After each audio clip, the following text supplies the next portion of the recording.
Hello friends, welcome to the new episode of my channel. আমি অরিত্র। এখন এই ভিডিওর মধ্যে আমরা কিছু লেটেস্ট আপডেটস নিয়ে কথা বলবো। ভিডিও সব থেকে প্রথম আপডেট হচ্ছে শাহরুখ খানের কিং বলে ছবিটাকে কেন্দ্র করে। তো এই ছবির কিন্তু শুটিং ফাইনালি শুরু হয়ে গেছে। মে মাস থেকে মানে সিদ্ধার্থানন্দ আপডেট দিয়েছিল যে মে মাস থেকে শুটিং শুরু হবে। মে মাস থেকে শুটিং শুরু হয়ে গেছে। মেহবুব স্টুডিওজে আর কি প্রথম শিডিউলের কাজ কিন্তু দুদিন আগে শুরু হয়ে গেছে।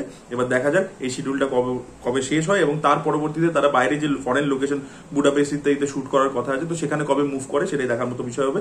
ভিডিও পরবর্তী আপডেটটা হচ্ছে A6A22 মানে আল্লু অর্জুন 22 বা অ্যাটলিস্ট 6 এই ছবিটাকে কেন্দ্র করে। তো এই ছবির প্রথমে শোনা গেছিল যে জুন মাস থেকে শুটিং শুরু হয়ে যেতে পারে, এরকম আপডেট উঠে আসছিল। লুক টেস্ট ইত্যাদি চলছে। মৃণালের লুক টেস্ট কমপ্লিট হয়েছিল, আল্লু অর্জুনের কমপ্লিট হয়েছিল। একটা ছোট করে তারা পূজা সেরিমনিও করে নিয়েছিল। এখন শোনা যাচ্ছে যে এই ছবির শুটিং কিন্তু এত তাড়াতাড়ি শুরু হবে না। শুটিং শুরু হতে হতে এই বছরের শেষ হয়ে যাবে আর কি। নভেম্বর ডিসেম্বর থেকে শুটিং শুরু হবে এবং তার কাজ হচ্ছে যে এই ছবিতে প্রচুর ভিএফএক্স ইনভলভ রয়েছে, আপনারা প্রত্যেকে জানেন। তো সেটার জন্য অ্যাটলি আর কি একটা ওয়ার্কশপ টাইম রেখেছেন আর কি, প্রায় 3 মাস মতো। এবং সেখানে আর কি তারা প্ল্যানিং এগুলো করবে ভালো করে। এবং একটা আন্ডার ওয়াটার সিকোয়েন্স নাকি এই ছবির মধ্যে থাকতে চলেছে, একটা অ্যাকশন সিকোয়েন্স আন্ডার ওয়াটার, যেটা খুবই কমপ্লেক্স হতে চলেছে। তো সেইটার জন্য আর কি তাদের আরো প্রিপারেশন টাইম দরকার। তো খুব শীঘ্রই কিন্তু এই ছবি শুটিং শুরু হচ্ছে না। এবং আল্লু অর্জুন চেয়েছিলেন যে পরের বছর তারা ছবিটা নিয়ে চলে আসুক।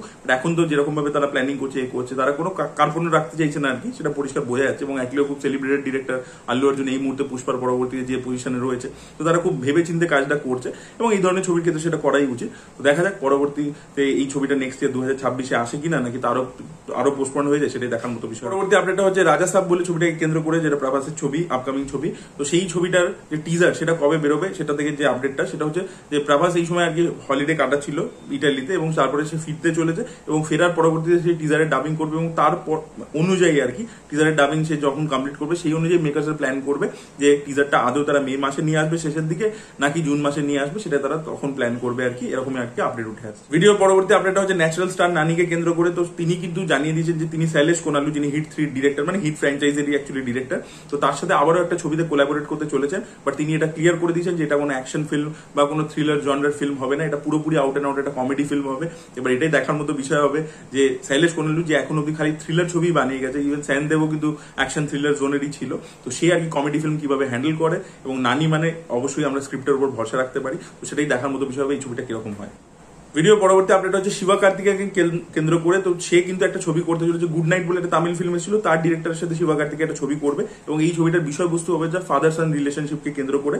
এবং এখানে শিবা কার্তিকের ছেলের চরিত্রটা করবে এবং বাবার চরিত্রের জন্য মেকার্সরা কনসিডার করছে মোহনলালকে। ইয়েস, তো মোহনলাল এখনো কনফার্ম হয়নি, বাট যদি হয়ে যায় তাহলে ভাবুন একই স্ক্রিনে আমরা মোহনলাল এবং শিবা কার্তিকেয়কে দেখতে পাবো একটা ফ্যামিলি মানে ফিল্মে আর কি, ফাদার সান রিলেশনশিপ ডাইনামিক্স এক্সপ্লোর করবে।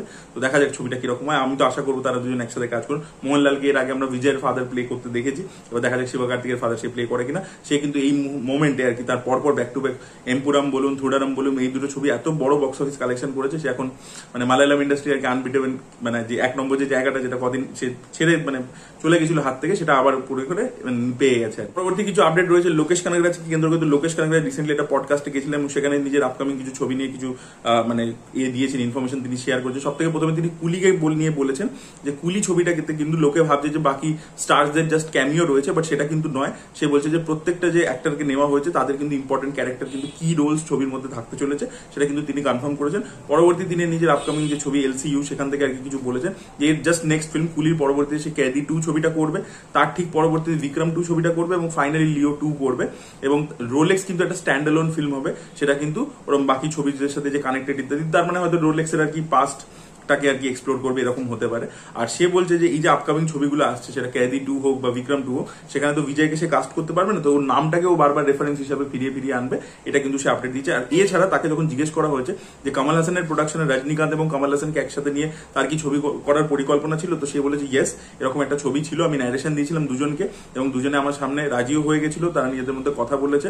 এটা একটা গ্যাংস্টার ফিল্ম, দুটো গ্যাংস্টারের লাইফ নিয়ে, এজেড গ্যাংস্টারদেরকে নিয়ে এরকমই একটা গল্প ছিল। এবং তারা যখন আর কি ডিসাইড করবে, গল্প কিছু চেঞ্জ হবে না, বাট তারা আর কি ডিসাইড করবে যদি তারা কাজ করতে চায়। এবং যদি ওনাকে মানে লোকেশ বলছে যে আমাকে যদি জিজ্ঞেস করেন, এটা এখন প্র্যাকটিক্যালি পসিবল নয়, বিকজ দুজনেরই মার্কেট খুব বড় হয়ে গেছে, তো এটা ফিনান্সিয়ালি আর কি অতটা ফিজেবল হবে না যে ফিজটা তারা দুজনে নেবে সেই অনুযায়ী আর কি পুরো ছবিটাকে ডিজাইন করে, ছবির বাজেট প্রচন্ড বেড়ে যাবে, এরকম আর কি সে জানিয়েছে। আর ভিডিও পরবর্তী আপডেট হচ্ছে রজনীকান্তকে কেন্দ্র করে। তো SU অরুণ কুমার যে কদিন আগে বীরাধিরাসুরন পার্ট 2 ছবিটা করেছে, তার সাথে কিন্তু রজনীকান্তের কথাবার্তা চলছে একটা ছবির জন্য। আর এছাড়া এইচ বিনোদের সাথে কিন্তু রজনীকান্তের কথাবার্তা চলছে। ওয়েলস ইন্টারন্যাশনাল মানে ফিল্মস বলে একটি ছবি মানে প্রোডাকশন কোম্পানি রয়েছে চেন্নাই, তো তারা কিন্তু একটা ছবি রজনীকান্তের সাথে করতে চাইছে। তো এই দুজন ডিরেক্টর আর কি ফ্রন্ট রানার এই ছবিটার জন্য। তো দেখা যাক আলটিমেটলি কার সাথে, এই দুজনের মধ্যে কার সাথে এই ছবিটা করেন তিনি, সেটাই দেখার মতো বিষয় হবে। এসইউ অরুণ কুমারের সাথে হলে কিন্তু একটা অন্যরকম ভাবে রজনীকান্তকে আমরা দেখতে পাবো, বিকজ তার ছবি কিন্তু একটু হাটকে ছবি হয়। তো this were the update guys. আপনাদের কি বক্তব্য অবশ্যই কমেন্ট সেকশনে জানাবেন। এই ভিডিওটা ভালো লেগে থাকলে লাইক করুন, শেয়ার করুন, চ্যানেলটিকে সাবস্ক্রাইব করতে ভুলবেন না। Bye bye.